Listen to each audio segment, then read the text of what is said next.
in the next 30 minutes. As always, we've got a whole host of companies lined up for you, so let's tell you what the show looks like. Arshiya International sees a smart up move. Stock is up about 8% after the phase 1 of the Mumbai Free Trade and Warehousing Zone is operating at full capacity. Bhagyanagar India too rallies as the company repaid FCCBs worth $14 million. We'll touch base with the management. And sugar prices are up about 3 to 5% ahead of the festive demand. So we'll speak to one of the movers in that space, Rashi Sugars, on the uptrend and the future outlook for the sugar industries. All right, let's get to the first stock then. Arshiya International is the one that we're talking about. Nijay Nair joins in to talk about the company. Hi Nijay, thanks very much for taking the time out. We understand that the phase 1 of the Mumbai Free Trade and Warehousing Zone is now operating at full capacity. Just take us through the details and basically where exactly is the demand being fueled from?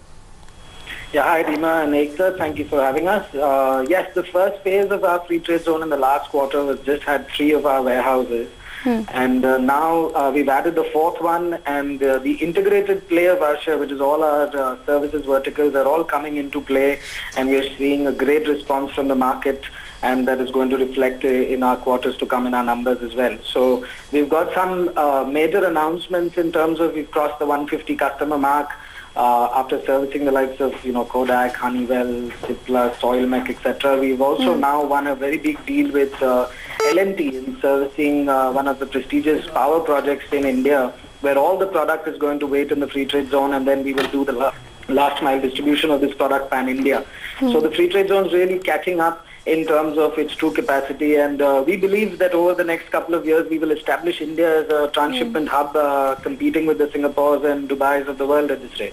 Nijay, hi. Last quarter, I believe your phase 1 of the Mumbai Free Trade and Warehousing Zone contributed 30 crores by way of a revenue.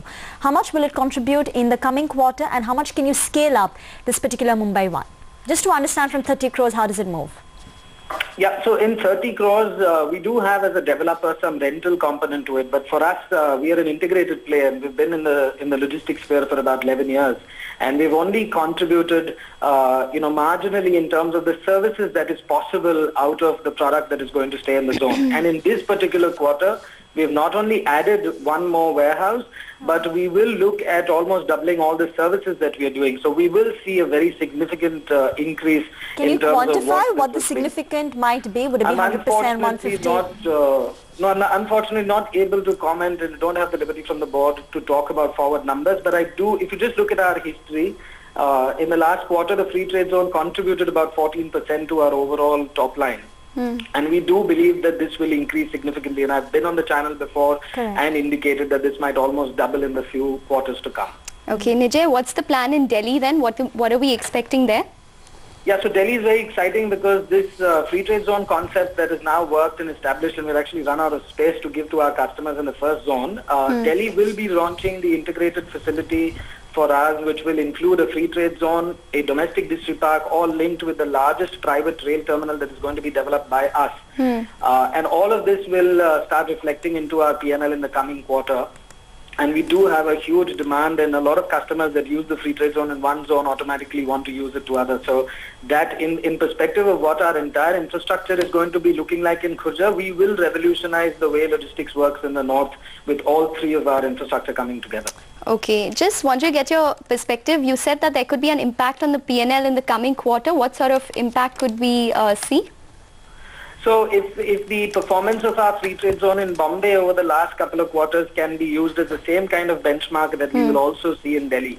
And so all of that will start reflecting. Now, these are projects that take us 3-4 years in gestation. So it's been a long time, 3 years, which is fairly fast in the schematic of things with the global economies. We've been able to show the conviction in developing this. But the revenues will start hitting the line, and you can use whatever we've delivered out of our Bombay free trade zone as a similar benchmark as what we will deliver out of Delhi. Nijay, so could you tell us for FY12 what the operating margins will look like, because you will get a lot of operational efficiencies into place? Yes, absolutely. Economies of scale is the name of the game, and unfortunately the fragmented space of logistics is such that we are the only players who can bring such economies of scale with our services, which is a completely asset-light, free cash generating business. And it's actually the services part of the business that gets us the customers, and then the customers fuel our services part of the business. So if you look, again, I can't comment on the numbers as such, but if you look at the last year, in FY11, we had a very small contribution from the free trade zone, and rail contributed 20% of our overall top line.